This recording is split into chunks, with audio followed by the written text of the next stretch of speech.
There's something so tranquil about being out in the water. It really is. As you can tell, I'm sitting in a kayak. Tomorrow I'm getting ready to head to New York, to the Shanley Hotel. And I've been so crazy busy that I just thought, okay, well, this would be nice to go out in the kayak and get out in the water and relax for a little while. My son's out here somewhere. He's fishing. This whole spot right here is just so pretty. The beavers have kind of like destroyed some of it, and you might not be able to see them, but there's quite a few of their dams.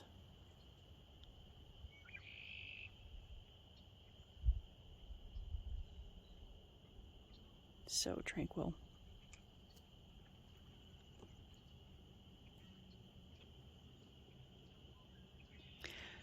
So many of you know the story of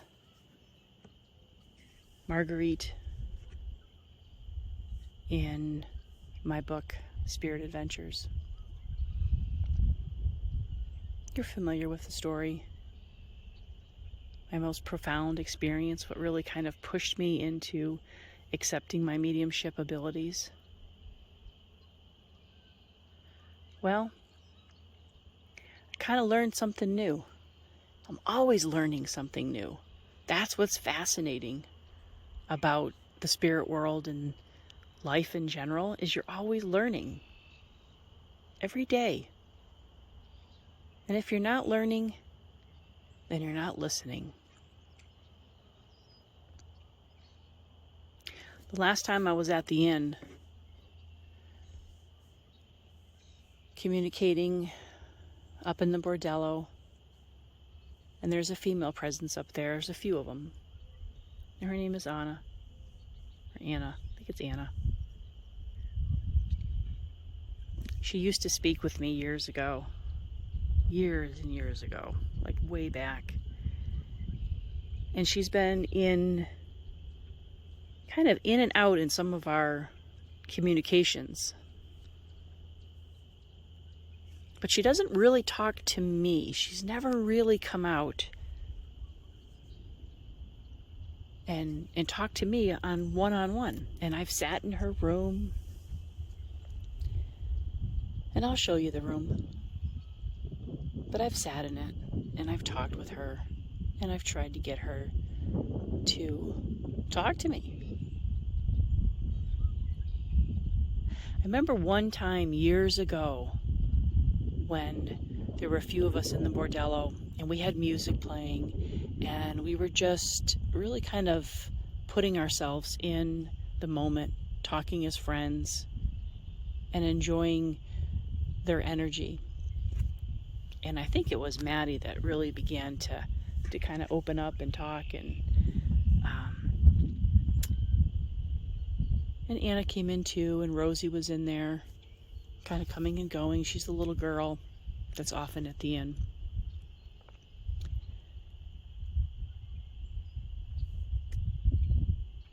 And I remember thinking, oh, this is like really neat. These women are really kind of energetic and fun, and I could hear like Maddie's laughter. I could just visualize that time. She was someone that I felt had a zest for life.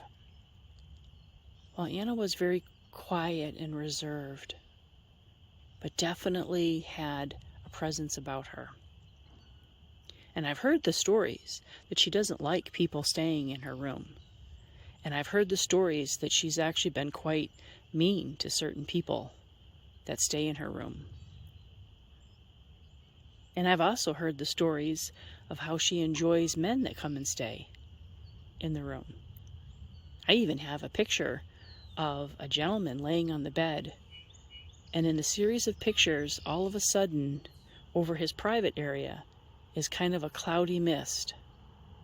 It's quite visually on point. And we've heard that she enjoys talking to men. After all, it is the bordello.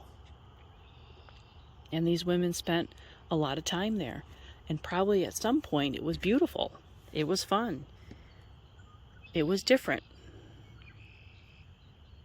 Being paid for the enjoyment of sex was not always a terrible thing.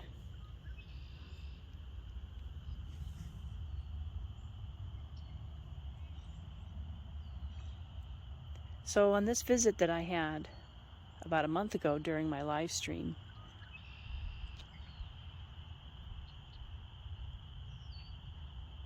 Anna wouldn't talk to me. And she told Nicole that it was because I took her friend away. She knew Marguerite. Now, if you've not read the story, it's the first chapter of my book, Spirit Adventures, and it really tells the story of Marguerite and my experience with her for a good portion of a year, really. It was 7 or 8 months that she was with me, and I needed to help her find peace and let go. And that story will be featured in all of my Spirit Adventures books. It is a series. It is based on all of my locations and cases that I work on, my interactions with different spirits, and what I've learned, what they've taught me. But here I am realizing, as I'm sitting in this kayak, enjoying the view, relaxing, getting ready to head out in the morning, I'm realizing that Anna was friends with Marguerite. And she told Nicole, and she spelled it out with the dowsing rods, that she has been nervous and hesitant to talk to me all these years because she has thought that I would take her away from the hotel. And I explained to her in the quietness of the room, Anna, Marguerite was tortured. She needed to leave there. She wanted to leave. And I was so sorry. I was truly sorry that I helped her friend leave. But her friend is happy in the spirit world. And she's moved on. And she has found peace. And she spelled with the dowsing rods to Nicole, forgive. That she forgives me.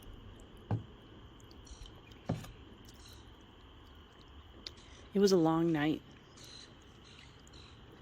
And I was tired from all the communicating. As after a while, mediumship can be draining. It can be draining on my heart. It can be draining on my senses. It can also be exhilarating.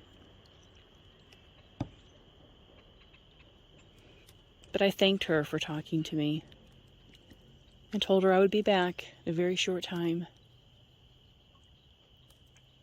So tomorrow, when I go, I'm so eager to sit with her, and I'm hoping that she'll talk to me, and maybe she'll share even more about Marguerite than I knew. Maybe she'll share what it was like to be friends with her. It was such a profound time in my life. And it also makes me realize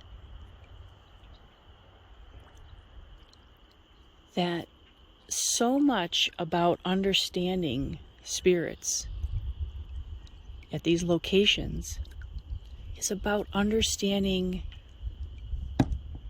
humanity, the humanity of a spirit, the humanity of a person. They're not objects. They're not just things to, play toys, make the lights go on, make the lights go off. That's not my kind of investigating.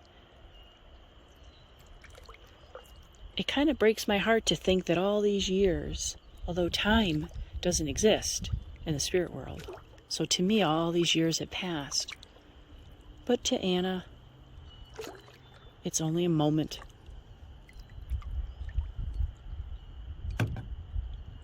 Maybe there is no moment. Maybe it's just existing. No beginning, no end, just existing. But what I know is it taught me a whole nother level of the other spirits that reside in locations together. It's their home. And quite possibly the other spirits that are residing are like family members to them now in the afterlife. I never thought about that.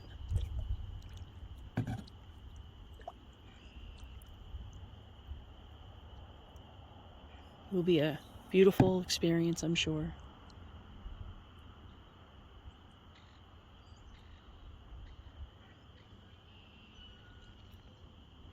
I hope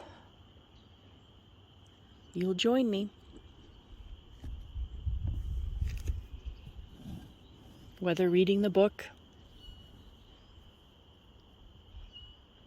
whether purchasing my app,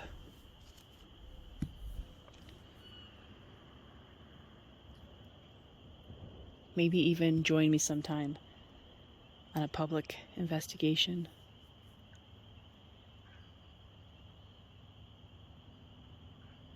Life is very fascinating, and we have to slow down and take the time to really see it and to really listen. I mean, look at this. This is beautiful. It's quiet. The birds.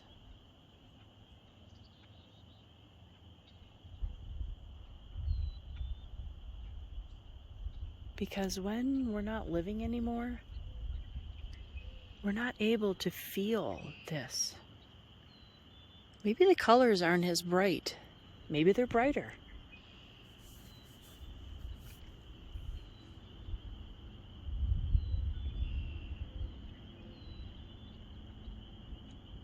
I think tomorrow that's what I'm going to ask.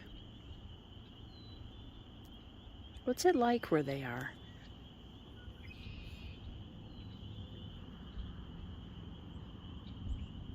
Do they miss food? Do they miss the human touch? What do they miss? And what do they love about where they are? Let's find out together.